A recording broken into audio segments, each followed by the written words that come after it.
Physics, আমার আমার একটা মাত্র বোন, ও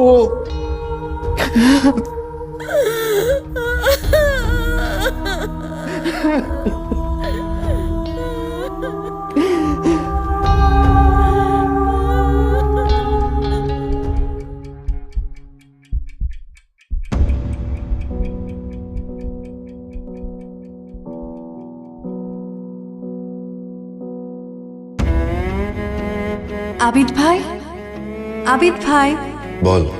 বৃষ্টি তোমার খুব প্রিয় তাই না? হ্যাঁ, কেন?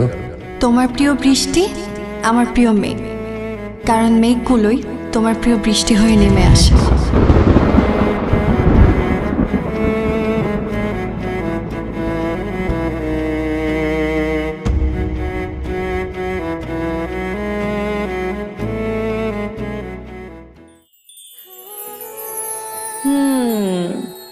মিস্টার ফিজিক্স অনেক শুকাইছে, ইয়াং লাগতেছে।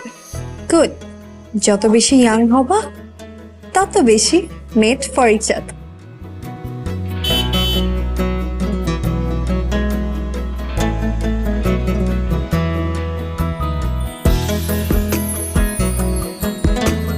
ম্যাথ কি অবস্থা, কেমন দেখলি? হেভি দোষ সেই ও জোস। মোটামুটি চলে। বুঝছিস? আচ্ছা, দুইটা ক্লাস একসাথে নেওয়া যাবে। পার্টিশন দিলেই হয়ে যাবে। একদম। জোস জোস। কথা বলে আমরা অ্যাডভান্স পে করে দিই, কারণ জায়গাটা আসলে খুব লুক্রেটিভ, বুঝছিস? যে কোনো সময় বুকিং টুকিং হয়ে যাবে, তারপরে আমরা এই ঝামেলা করবো। রাইট রাইট, খুবই সুন্দর। সেটাই ভালো হয়, তাহলে টাকা নিয়ে দিয়ে দিই ওনাকে। টাকা তো রেডি আছে, তুই খালি একটা ফোন দে।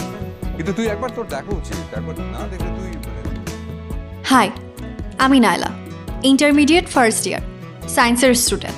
সার্টিফিকেটে আমার এজ 16, নাবালিকা, বাট আমার রিয়েল এজ 18, সাবালিকা। আর ইনি আবিদ, ফিজিক্সে অনার্স মাস্টার্স, এজ 33। আমাদের দুজনের এজ গ্যাপ 15 ইয়ার্স, বাট তবুও আমি তাকে ভালোবাসি। It's my hidden love story. Abid ভাইয়ের কথায় মুগ্ধ হয়ে আমি তার প্রেমে পড়েছিলাম। আদর মাখিয়ে এত সুন্দর করে সে কথা বলে, এমন সুন্দর কথা আমি আর কাউকে বলতে দেখি নাই, কোনো ফিল্মের হিরোকেও না। আবিদ ভাইয়ের বৃষ্টি খুব পছন্দ, কিন্তু আমার পছন্দ মেঘ, কারণ মেঘগুলোই তার প্রিয় বৃষ্টি